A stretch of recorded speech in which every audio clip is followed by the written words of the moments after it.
This tutorial is for both home and school users of Memorization Professional.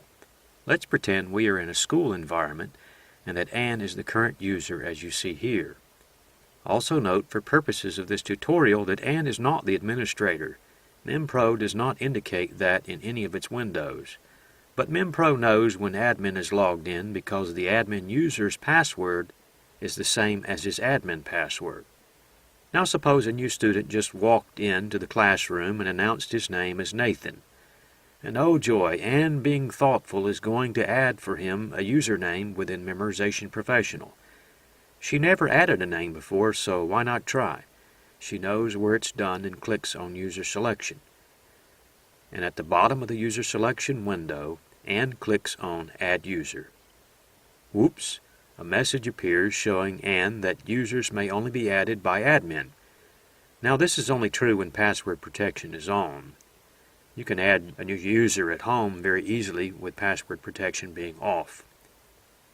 This bothers Anne somewhat, but it so happens that Glenn is just now walking by the computer that Anne is using and sees this message. Okay, Anne, you are trying to enter our new student's name, aren't you? Let's enter that new student's name. But I'll need to sit here for a few seconds. So Glenn sits down as the administrator and closes this message and selects his name. Look over there for a second, Anne.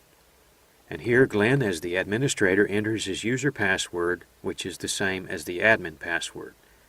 This is how Memorization Professional knows that Glenn is the administrator. Once the password is entered, the User Options window opens. In this window, Glenn can rename himself, but he cannot remove himself since he is the administrator. At this point, to add the new student that Anne attempted to add, Glenn clicks on Select again at the bottom right of the User Options window, and Glenn clicks on Add User to add the new student. The input window opens for Glenn to enter the new student's username, which is Nathan. Since at this school there's only a few users, then entering Nathan is just fine. In a large school environment where one or more have the same first names, Nathan's last name would be typed first, followed by a space, and then his first name, and that without using commas. But here again, Nathan is only needed. And then Glenn clicks OK or presses Return to add Nathan. Now Nathan needs to be the only one to select his or her own name. So Glenn says to Anne, "Go get Nathan and set him down at the computer right next to yours and run up Memorization Professional for him." So she does just that with Nathan sitting in front of the screen, and it opens to the user menu. And Nathan says, "Hey, that's my name." "Yes," says Anne, "now click on your name." And when Nathan clicks on his name, the input dialog appears for him to set up his password.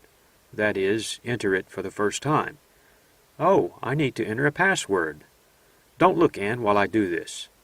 So Anne turns her head and Nathan enters a password that is easy for him to remember. In order to verify the password just entered, the input dialog reappears for Nathan to re-enter the password, which he does.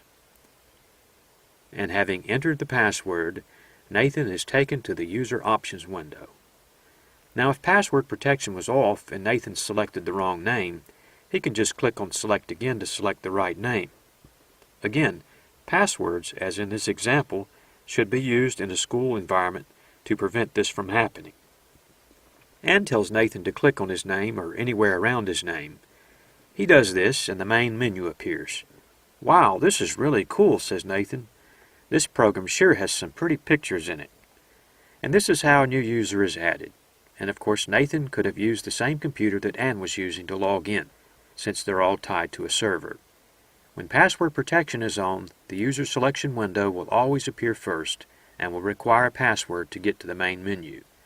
When MemPro is run and password protection is off, the last user to have closed the program will remain active in the main window until another user is added and are selected. Thank you for using Memorization Professional, and please view any or all of our tutorials.